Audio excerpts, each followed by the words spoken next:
elle-même. Le pyramidion, il avait été introduit dans l'enceinte de la pyramide au moment de la montée des poutres de la chambre du roi. Et ensuite, il a été monté sur lui-même par rotation des cordes. Les Égyptiens étant toujours marins, ils avaient aussi la technique de la rotation des cordes pour certaines manœuvres dans les bateaux.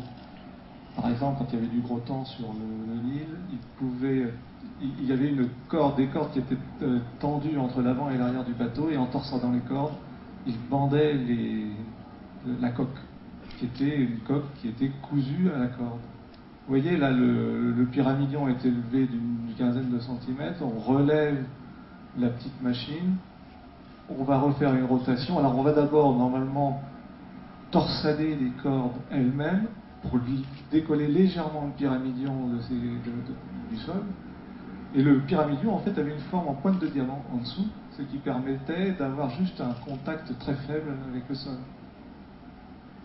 Maintenant, on enfile les blocs qui font l'assise, la future assise, et une fois tous ces blocs installés, quand l'assise est faite, vous voyez, c'est une opération qui demande très peu d'espace. C'est le seul moyen d'arriver au sommet et dans l'axe. Le pyramidion est dans l'axe depuis 5-6 ans. Alors là, on est tout à fait au haut de la pyramide. Là, vous avez on va s'approcher du bord. Vous avez l'aspect que devait avoir le site de Gizeh à l'époque, pratiquement à la fin du chantier. Vous voyez tout à fait au milieu de l'écran, au fond, vous avez un village. C'est le village des saisonniers, qui était donc pour ceux qui venaient pendant la crue du Nil pour aider. Et en fait, les saisonniers aidaient surtout au transport des blocs, les amener à la base de la pyramide.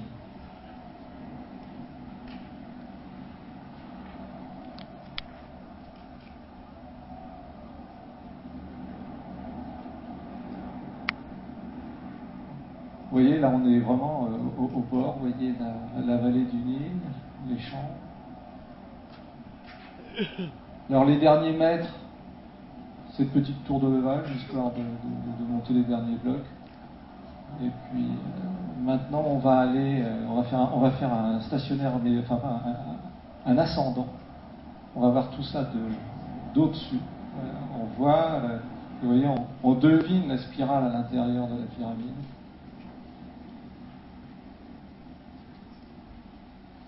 Voilà. Maintenant, on va passer à la fin de la construction, la pyramide terminée.